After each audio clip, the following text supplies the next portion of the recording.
Hi, welcome back to the Morning Minute, brought to you by Road ID. I'm Neil Rogers. Joining me here in the heart of the Champagne country is European correspondent Andy Hood. Andy, it's a second consecutive hot, scorching day in the sun. It seems like tempers are starting to kind of flare up in this race a little bit with the heat. You got half the peloton rolling around with bandages on. They're dripping sweat into open wounds. Talk a little bit about just sort of the dynamic this race has started to take on. Yeah, I think riders are banged up. They've had a lot of crashes so far on this tour. Some key riders are out of this race. It kind of reminds me of the start of the Giro d'Italia this year. There's something crazy happening every day. Yesterday we finally saw kind of a routine day. I think we'll see 2 more sprints before we get into the mountains. Hopefully nerves will calm down.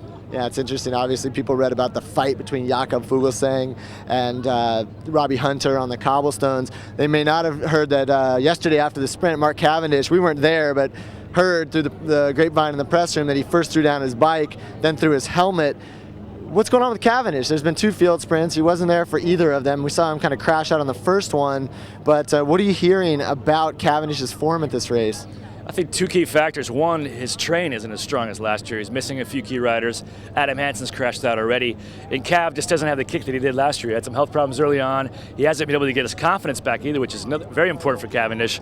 He needs to get back in the winning. And I think that the green jersey fight's almost over. Yeah, it looks like Thor Hushoff probably has a wrap on that. Hushoff said yesterday Pataki's the strongest sprinter in the race. It's looking like another field sprint today. Check back tomorrow. We'll be talking about just exactly what happened at that finish line.